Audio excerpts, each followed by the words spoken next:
거리가 짧다 그래서 분명히 경제성이 있다 라고 말은 못 하거든요. 제가 이제 몇 개의 논문을 통해 봐도 경제성이 있을 수도 있고 없을 수도 있습니다.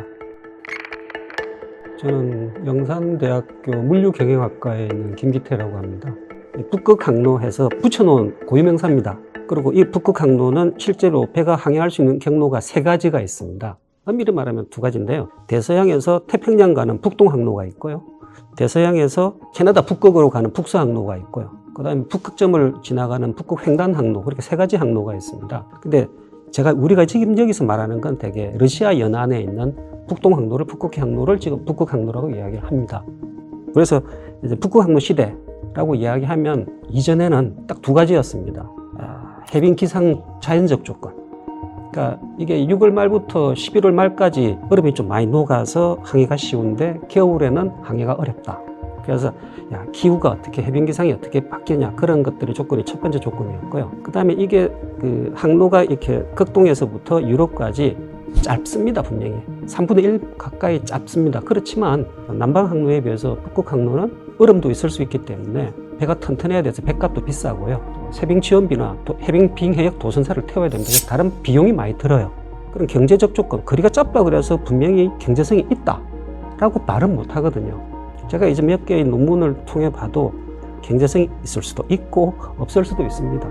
자연적 조건도 문제고요. 그리고 최근에는 이제 우러 전쟁으로 인해서 러시아가 통해하는 그쪽으로 웬만하면 항해 안 하려고 합니다. 그건 지정학적 조건이고요. 그래서 이 거리는 가까운데 다른 많은 조건들이 안 좋습니다. 그래서 불경의 북극항로 거점 이런 부분을 해서 북극항로 관련된 연구나 관심이 최근에 많이 올라온 것은 긍정적인데 연구자 입장에서는 조금 우려되는 부분이 있습니다. 항박 사고라든지 이런 부분들도 분명히 문제가 있을 것 같은데 작년까지는 그런 사고가 잘 없었는데 올해 사고가 있었습니다. 딱 2가지 사고가 있었는데 올해 러시아가 관할하는 북극해 항로를 항해하려 그러면 러시아 관할 기관에다가 통항 신청을 합니다. 항해 신청, 항해 허가를 받으려고 그래요. 항해 허가를 받아서 내빙 등급에 따라서 언제부터 언제까지 해라 하면서 빙해역 도선서도 성선해야 되고 그다음에 세빙 지원 계약도 작성을 해야 됩니다. 그래서 올해 러시아 선박이 저기서 LNG를 싣고 아시아 쪽으로 오려고 했는데 7월 중순쯤 그때쯤이면 되게 얼음이 없는 시점이었거든요. 그러니까 얼음이 없을 거라고 예상을 했는데 이 선박이 내빙 등급이 없는 일반 선박이었어요. 그런 선박이 오다가 얼음에 충돌하면은 선박이 손상을 입습니다. 거기서 한참 동안 항로를 찾다가 결국 세빙선을 불렀어요. 북극해는 이전에 선박들이 많이 항해를 안 했습니다. 그렇기 때문에 밑에 이거 수심 측정, 수심 정보도 명확하게 100% 다 알려지지 않았어요. 그래서 캐나다의 그 북서 항로에 선박이 한 척이 뚝 가다가 수심이 얕은데 위에 올라서서 그러니까 좌초됐다고 표현을 하죠. 결국 그 선박의 발라스트 탱크에 물이 들어가는 바람에 부유하지를 못해서 다른 선박들이 와서 화물도 꺼내고 해서 32일 만에 거기서 나왔습니다. 얼음 때문도 문제되는데요. 수심, 해도 정보가 완벽하지 않아서 북극 항로는 전반적으로 항해하기가 어렵습니다. 그런데도 이렇게 본격적으로 뛰어지는 러시아 입장을 또 말씀드려야 되는데요.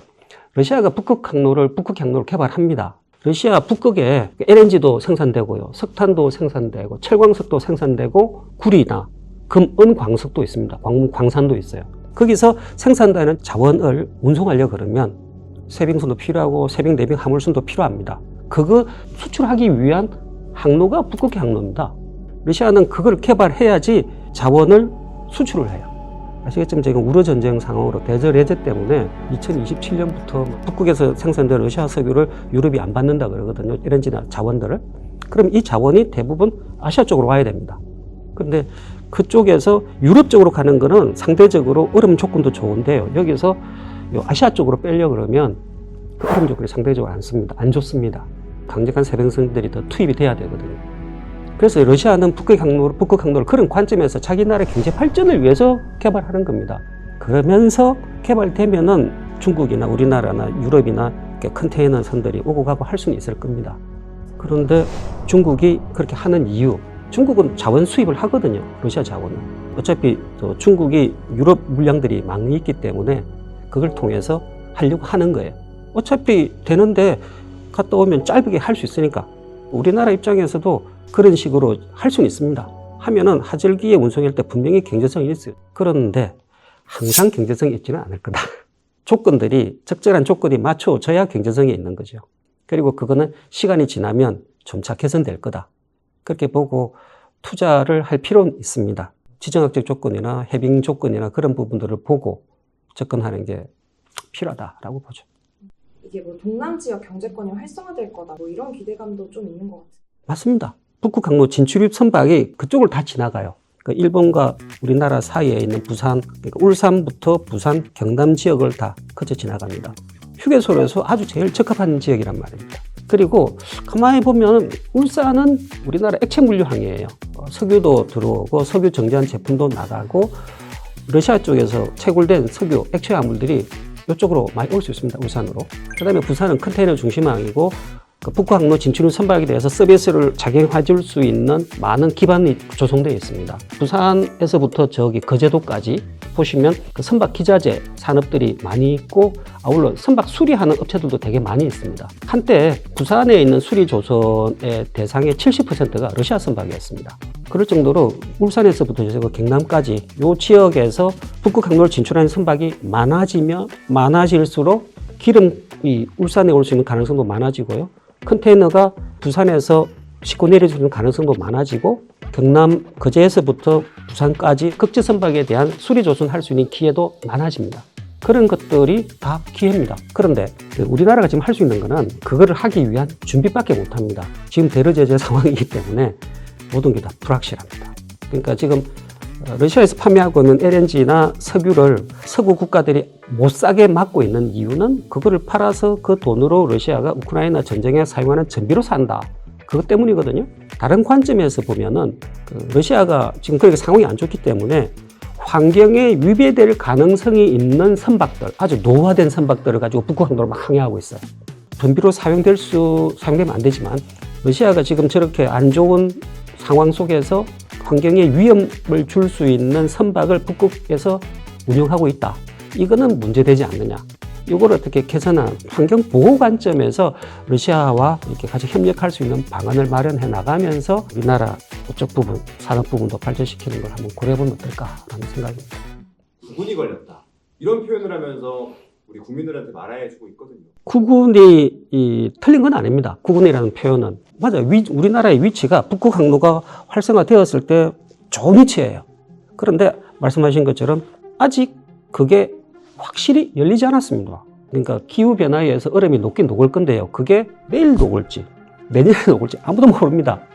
연구가 그런 게 있었는데 기후변화에 의해서 얼음이 녹으면 요 바닷가에 얼음이 녹잖아요. 그러면 선박들이 항해 잘할 수 있을 것 같은데 시간이 점점 지나면서 저 북극점 가운데 있는 얼음도 녹잖아요. 그러면 그 얼음이 녹아서 밑으로 내려와요. 그래서 기후변화에서 얼음은 녹는데 항해가 이전보다 더 좋아진다? 그럼 보장 못해요. 그래서 이거는 두고 봐야 된다. 그리고 얼음이 완전히 360일 얼음이 완전히 녹을 시절은 분명히 없을 겁니다. 아직. 그렇게 되면 우리나라가 전시치고 문제가 있을 거거든요. 그리고 하나 아까 말씀드린 지정학적 조건은 이거 언젠가 해결될 거거든요. 이게 10년 후일지 5년 후일지 몰라요. 그랬을 때 러시아가 우리나라하고 서로 상호 보완적인 산업으로 엮여 있는 걸로 다 알고 있습니다. 러시아가 우러 전쟁으로 어떻게든 마무리되고 나면은 러시아가 필요로 게 우리나라에 되게 많다.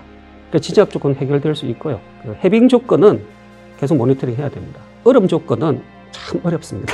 우리나라 극지연구소나 전 세계에서 이 위에 얼음 모니터링을 해서 선박들이 잘 찾아가는 항로를 내려고 하는 중인데, 그래서 어떻게 보면은 그냥 얼음이 있다는 걸 전제로 해서 세빙 화물선을 만들어서 그냥 1년 360일 운항하는 그런 타겟을 생각하는 것도 전 나쁘지 않다고 생각합니다. 여름철에만 운영하지 말고 애초에 매우 강력한 쇄빙 화물선을 지어라.